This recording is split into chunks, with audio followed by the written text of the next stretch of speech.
شخصیت پرستی یہ نہیں ہے کہ کوئی شخص آپ کو اللہ اور اس کے رسول کی راہ دکھاتا ہے اور آپ اس سے محبت رکھتے ہیں۔ ہم خلفائے راشدین سے محبت رکھتے ہیں تو کیا یہ شخصیت پرستی ہے؟ نہیں۔ خلفائے راشدین کے آرڈرز کے اوپر ہزاروں لوگوں نے اس زمانے میں جانیں دی ہیں۔ جنگ قادسیہ میں، یرموک میں ہزاروں لوگ شہید ہوئے ہیں، تو ظاہر لیڈرشپ تو خلفائے راشدین کے پاس تھی نا، انہوں نے ہی وہ مہمیں روانہ کی ہوئی تھی، وہ نبی علیہ السلام نے تو خود نہیں بھیجی ہوئی تھی، تو لوگوں نے اپنی جانیں دی ہیں۔ حضرت علی کے حکم کے اوپر جنگ جمل صفین نہروان میں لوگوں نے ان کی محبت میں اللہ کی اطاعت کرتے ہوئے جانیں دی ہیں، اطیعوا اللہ و اطیعوا الرسول و اولی الامر منکم۔ تو اس کو آپ شخصیت پرستی نہیں کہیں گے۔ شخصیت پرستی اس وقت شروع ہوتی ہے جب آپ اللہ اس کے رسول کے احکامات کے خلاف کسی کی بات مانیں، جو قرآن میں ساتھ ہی آیا ہے، اطیعوا اللہ و اطیعوا الرسول و اولی الامر منکم فان تنازعتم فی شیء فردوہ الی اللہ والرسول۔ اگر تمہارا جھگڑا ہو جائے اللہ اور اس کے رسول سے، پھر فیصلہ کروانا ہے، آپس میں کوئی تنازع ہو جائے، ان کنتم تؤمنون باللہ والیوم الآخر، اگر تم واقعی اللہ پر ایمان رکھتے ہو اور یوم آخرت کے اوپر، پھر تمہارا ایٹیچیوڈ یہ ہوگا۔ اس کی کئی ایک مثالیں ہیں، میں نے مسئلہ 197 بڑا تفصیلی ریکارڈ کروایا تھا، اماموں کی گستاخی کا الزام، اس میں بھی میں نے یہ چیز بتائی تھی۔ بخاری مسلم دونوں میں حدیث ہے، حضرت حسان ابن ثابت مسجد میں بیٹھ کے نعتیہ اشعار سنا رہے تھے، تو حضرت عمر وہاں سے گزرے، امیر المومنین تھے، روب تھا، سب کچھ تھا، زبان سے انہوں نے کچھ نہیں کہا، صرف انہوں نے یوں کھڑے ہو کے دیکھا۔ ان کو بھی سمجھ آ گئی کہ یہ کیوں اس طرح کر کے دیکھ رہے ہیں، ظاہر سمجھدار لوگ تھے، اور پھر حضرت عمر تو ابھی کھڑے بھی نہیں ہوتے تھے۔ ہاں، انہوں نے کہہ دی کوئی مسئلہ خراب ہو گیا، تو اس سے پہلے کہ حضرت عمر کوئی بات کرتے انہوں نے کہا اس طرح نہ دیکھ میری طرف، تجھ سے بہتر شخصیت مسجد میں ہوتی تھی، میں ان کے سامنے بھی نعتیہ اشعار پڑھتا تھا۔ ٹھیک ہے، ویسے آج کل اللہ کو مولوی ہوتا کہنا نہیں تنو لام ہو گیا کہ بیکے پاس سوچنا وا، اپنی عزت بچانی ہوتی نا، اگر ہاں ان کو آپ اس طرح کریں نا،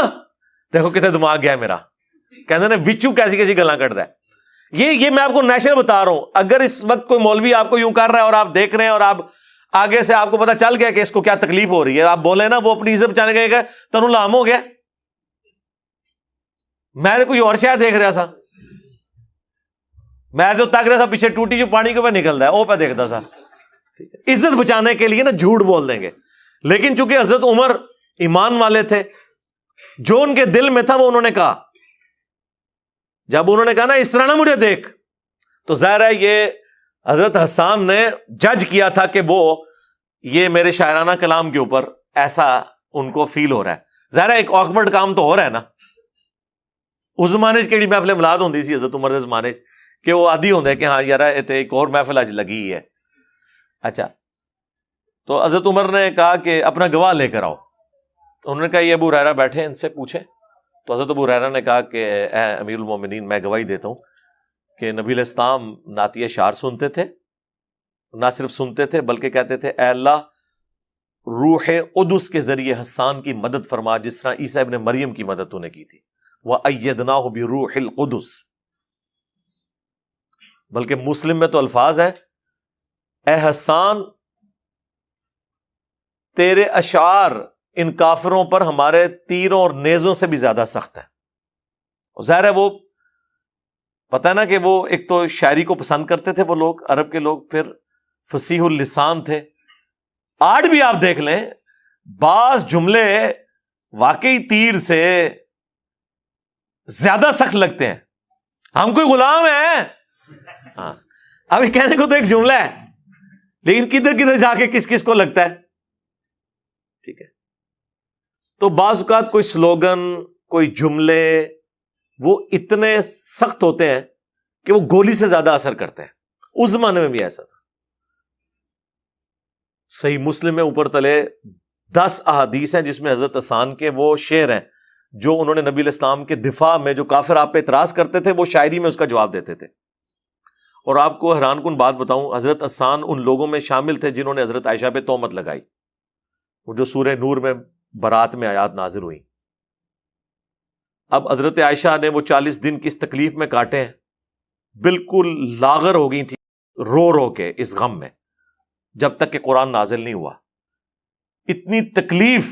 ایک شخص نے دی ہو آپ کو، لیکن اس کے باوجود حضرت عائشہ کے سامنے اگر کوئی حسان کا ذکر برائی سے کرتا تو اسے ٹوک دیتی تھی اور کہتی تھی حسان کو برا مت کہو، کیونکہ جب رسول اللہ پر کافر اعتراض کرتے تھے تو حسان اپنے اشعار سے ان کا جواب دیا کرتا تھا۔ اچھا، یہ حضرت عائشہ نے اپنی للہیت تو شو کی، ہمیں بھی ایک درس دیا کہ آپ کے لیے کرائٹیریا اللہ اور اس کے رسول کی محبت ہونی چاہیے، باقی ساری چیزیں چھوڑ دیں، ٹھیک ہے؟ چھوڑ دو مامون ہوں یار، تکو فرمایا کہ نہیں ہے کہ مار کو باقی جماعت قتل کرے گی، تو انو کیوں غم محمودہ کھائے جا رہے ہیں؟ آپ اللہ کے نبی کو دیکھیں۔ تو سیدہ عائشہ نے اپنا غم نہیں کیا کہ یہ مجھ پہ تہمت لگانے والوں میں شامل تھا، ماموں سے تو بڑھ کے عزت ہے نا سیدہ عائشہ کی سلام اللہ علیہا، انہوں نے اپنی سب سے بڑا عورت پہ حملہ، اس کی عزت بھی ہو سکتا ہے نا، اسے قتل کرنے سے بھی بڑی چیز ہے، انہوں نے اپنے اس الزام کی بھی پرواہ نہیں کی، انہوں نے کہا کہ حسان کو چھوڑ دو، حسان جو ہے نا وہ رسول اللہ کا دفاع کیا کرتا تھا۔ دیکھیں کیسے کیسے رزلٹ نکلتے ہیں ہر بات میں سے، آپ ذرا غور کرنا شروع کریں، کیسی کیسی باتیں بیچ میں سے نکلتی ہیں، واقعہ وہی ہے۔ اچھا، پھر اس کے بعد یہ بھی پتا چل گیا کہ جو لوگ کہتے ہیں جی اے امام حنیفہ نو نہیں حدیث پتہ لگی، جی حضرت عمر نو بھی یہ حدیث نہیں پتہ لگی کہ نعتیہ اشعار مسجد میں سننا سنت ہے، ان کو تو نہیں پتا تھا، تبھی انہوں نے گواہ بھی مانگا، ایکٹنگ تو نہیں کر رہے تھے وہ۔ تو اس سے یہ بات پتہ چلی کہ بڑے سے بڑے شخص سے بھی کوئی بات چھپی رہ سکتی ہے، یہ اس کا عیب نہیں ہے، اس کا مرتبہ نہیں گر جائے گا اگر بات چھپی رہ گئی۔ اور ایک اور رزلٹ بھی نکلا، جو لوگ کہتے ہیں کہ حضرت عمر فاروق جو ہیں وہ حضرت ابو ہریرہ سے بغض رکھتے تھے، ٹھیک ہے، کچھ ان کے آپس میں کنفلکٹ آئے تھے پولیٹیکل، اور اس معاملے میں ہم حضرت عمر کے اس ڈیسیژن کو سختی پہ مبنی سمجھتے ہیں۔ ان کو یمن کا گورنر لگا کے بھیجا، وہ چند ایک بکریاں لے گئے، واپسی پہ اتنا بڑا ریوڑ لے کے آئے، حضرت عمر نے کہا اینیاں بکریاں لے کے گیا، انہوں نے کہا اللہ نے منو برکت دیتی ہے یار، جنہوں نے بکریاں پالی ہوئی ہیں انہیں تو پتا ہے اللہ تعالیٰ کیسی برکت دیتا ہے، تو انہوں نے کہا نہیں یہ بیت المال میں جمع ہوں گی۔ تو اب ظاہر امیر المومنین تھے، حضرت ابو ہریرہ خاموش تو ہو گئے، دکھ بڑا تھا، تو پوری زندگی کہتے تھے اللہ عمر کو معاف کرے، یعنی مطلب اس نے زیادتی میرے ساتھ کی ہے، انہوں نے زیادتی کر دی اپنے ڈسپلن کی وجہ سے کہ جاتے ہوئے اتنی بکریاں تھی، آتے ہوئے اتنی زیادہ ہیں، تو کہیں یہ ادھر ادھر سے کوئی ہینکی پھینکی نہ ہوئی ہو۔ اور عین ممکن ہے کہ حضرت ابو ہریرہ کو انہوں نے فرنٹ پہ رکھ کے باقیوں کو میسج دے دیا ہو کہ ہاں تو تسی تو شاہی کوئی نہیں اگر میں ابو ہریرہ نال پہ کرنا، تو اس طرح کے واقعے سے۔ لیکن یہاں پر آپ دیکھیں حضرت ابو ہریرہ نے جب گواہی دی کہ اے امیر المومنین میں گواہی دیتا ہوں کہ حسان درست کہہ رہا ہے کہ یہ رسول اللہ کو نعتیہ اشعار سناتا تھا اور حضور دعائیں کرتے تھے روح قدس کے ذریعے اس کی مدد فرما، تو حضرت عمر نے ان کی گواہی قبول کی اور وہاں سے چلے گئے۔ تو اگر حضرت عمر فاروق حضرت ابو ہریرہ کی باتیں قبول نہ کر رہے ہوتے، جس طرح کہ غالی رافضی کہتے ہیں کہ جی وہ ابو ہریرہ کی حدیثیں تو حضرت عمر نے قبول نہیں کی ہیں، تو یہ حضرت عمر نے ان کی حدیث قبول کی ہے، اور اتنی بڑی بات قبول کی ہے۔ انہوں نے تو نہیں کہا کہ میں تو کوئی سکہ راوی نہیں ہے، ایسی تو بات کوئی نہیں ہوئی۔ اور ایک اور رزلٹ بھی نکلا کہ کوئی بڑا شخص بھی چھوٹے سے سیکھ سکتا ہے۔ حضرت عمر اپنے سٹیٹس کے اعتبار سے بھی، دینی اعتبار سے بھی ایک بڑے تھے، لیکن انہیں چھوٹوں نے سکھایا کہ یہ اس طرح نہیں، اس طرح۔ حضرت ابو ہریرہ تو 7 ہجری میں مسلمان ہوئے حضور کی وفات سے 4 سال پہلے، اور حضرت عمر جو ہیں وہ ہجرت مدینہ سے بھی آلموسٹ 7 سال پہلے مسلمان ہوئے میں، یعنی کم از کم 14-15 سال کا اسلام قبول کرنے کا ڈفرنس ہے دونوں کا۔ لیکن حضرت ابو ہریرہ نے ان کو ایک بات بتائی۔ اچھا، یہ بھی لوگ کہتے ہیں کہ حضرت ابو ہریرہ اتنی حدیثیں کیوں، اس پہ میں نے کافی دفعہ بولوں، حضرت ابو ہریرہ کے زمانے میں بھی لوگ کہتے تھے کہ ابو ہریرہ اتنی حدیثیں کیوں سناتا ہے، تو وہ پھر لوگوں کو کہتے تھے کہ اللہ کے بندو،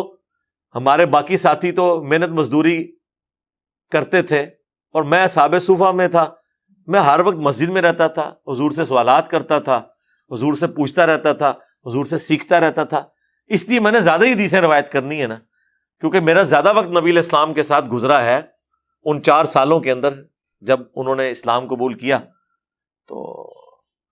یار 1 یا 2 پوڈ کاسٹ میرے ساتھ لوگ کر کے چلے جاتے ہیں نا، کئی سال تک اس کے کلپ بناتے رہتے ہیں، ہے کہ نہیں؟ اب آپ یہ کہیں گے کہ یار وہ تو 1 یا 2 دفعہ علی بھائی کو ملا ہے، اس کے بعد اتنا علم کہاں سے آ گیا؟ بھائی اللہ کے بندو، وہ 4 گھنٹے میرے ساتھ لگا کے گیا ہے۔ آپ ذرا امیجن کریں کہ حضرت ابو ہریرہ سال ہا سال اگر پورا دن مسجد میں ہے اور حضور سے گپ شپ کرتے ہیں تو کتنی پوڈ کاسٹ ریکارڈ کی انہوں نے اپنے دماغ کے اندر۔ اس سے بڑھ کر حضور کی دعا، بخاری مسلم میں حدیث، حضرت ابو ہریرہ کہتے ہیں کہ ایک دن رسول اللہ نے فرمایا کون ہے جو اپنی چادر بچھائے اور اس کے بعد کبھی نہ بھولے جو کچھ مجھ سے سنے؟ تو کہتے ہیں سب سے پہلے میں نے اپنی چادر پھینکی تو نبی علیہ السلام نے یوں ہوا میں کر کے یوں رکھا اور کہا اسے سینے سے لگا۔ انہوں نے سینے سے لگایا، اس کے بعد انہوں نے کبھی کوئی حدیث نہیں بھولے۔ اب یہ اتنا بڑا معجزہ نبی علیہ السلام کا ظاہر ہوا، یہ معجزہ ہے، یہ اسباب میں چیز داخل نہیں ہے۔ مطلب کسی کو ذہانت کوئی دے سکتا ہے، کرائمنگ پاور دے سکتا ہے، یہ اللہ کا معجزہ ظاہر ہوا۔ اور وہ کہتے ہیں اس کے بعد تو میں نے جو کچھ حضور سے سنا، ایک حدیث میں یوں بھی آیا ہے جس طرح میں نے بیان کیا بخاری مسلم میں، اور ایک حدیث مسلم میں یوں آیا ہے کہ انہوں نے حضور سے شکایت کی کہ یا رسول اللہ میری یاداشت کا مسئلہ ہے، تو آپ علیہ السلام نے کہا کہ اپنی چادر بچھاؤ، پھر آپ نے یوں کر کے یوں رکھا اور کہا اسے سینے سے لگاؤ۔ کہتے ہیں میں کبھی نہیں بھولا۔ لیکن ایک بات یاد رکھیے گا، بہرحال لکھنے کو پھر بھی پرائورٹی ہے۔ صحیح بخاری میں حدیث ہے، حضرت ابو ہریرہ خود کہتے ہیں کہ مجھ سے زیادہ حدیثیں عبداللہ بن عمر بن عاص کو آتی ہیں، کیونکہ میں زبانی یاد رکھتا ہوں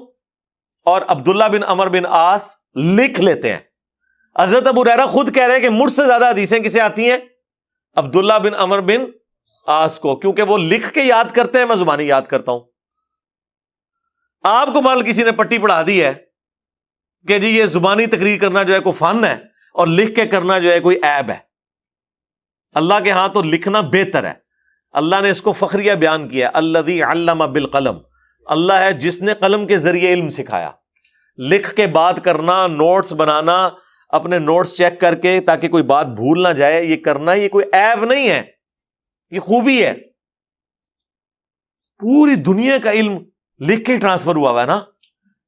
چاہے وہ ٹائپنگ کے ذریعے لکھا جائے، چاہے کاتب کے ذریعے لکھا جائے۔ آج بھی جو کتابیں ہیں، چاہے آپ PDF پڑھ لیں چاہے ہارڈ کاپیز پڑھ رہے ہیں، لکھ کے علم ٹرانسفر ہوا ہے نا۔ زبانی تو ہوتا نا تو پھر یہی ہونا تھا کہ کبھی کسی نے کوئی آیت غلط پڑھ دینی تھی تقریر کے اندر، کبھی کسی نے کسی ملک کی باؤنڈری کسی ملک کے ساتھ ملا دینی تھی، کبھی کسی نے نبیوں کی تعداد ہی غلط بتا دینی تھی۔ یہ زبانی کلامی کے جو اوور کانفیڈنس ہونے کے پھر یہ نتائج ہوتے ہیں نا کہ جب آپ لکھ کر کبھی کوئی خاتم النبیین سے ہی نہیں بول سکتا۔ اللہ کے بندو، زندگی میں ایک دفعہ تم لوگوں نے حلف نامہ پڑھنا ہوتا ہے، ایک دن پہلے بلا کے 4 دفعہ پریکٹس کر لو نا، 5ویں کلاس کا بچہ تو وہ بھی صحیح لفظ بول دے گا، لیکن نہیں، اوور کانفیڈنٹ۔ اردو ہے ہماری زبان ہے، ہم پڑھ لیں گے، اردو تو بڑی ہو کیجیے، اللہ نے بولے ہو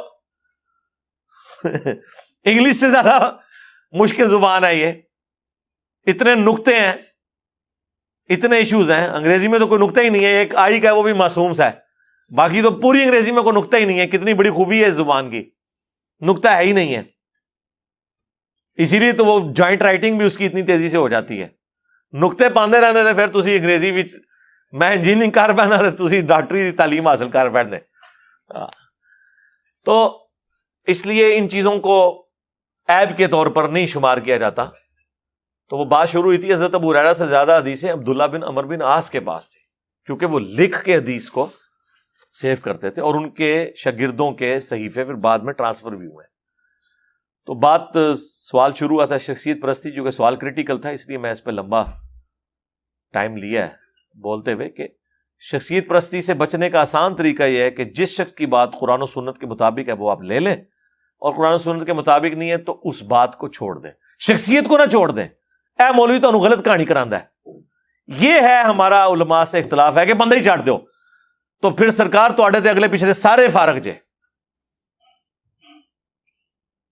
یہ نہ کرے، بندہ کو چھوڑ دے، ساروں کو سنیں، اور اس کے بعد جس کی بات قرآن و سنت کے مطابق ہو لے لیں، اس کی باقی باتیں چھوڑ دیں۔ اگر آپ یہ قدغن لگائیں گے نا کہ آپ نے اس بندے کو ہی چھوڑ دینا ہے، تو پھر اس کا تو اینڈ رزلٹ، پھر تو یہ سب سے پہلے تو چھوڑے نا اپنے ابوں کو، جن کی ہم نے کتنی غلطیاں بتائی ہیں، کوئی چھوڑنے کے لیے تیار نہیں ہو رہا، بلکہ اپنے ابوں کی محبت میں دوسروں کے ابوں کو اور جو غلطی ہائی لائٹ کر رہے ہیں اس کو گالیاں نکالنا شروع کر دیتے ہیں، اور پھر آپ سے کہتے ہیں جی اینوں نہ سنا کرو۔ تسی انہوں نے سن رہے ہو اور ان کی کتابیں پڑھ رہے ہو جنہوں نے اپنے ناموں کے کلمے پڑھائے ہوئے ہیں.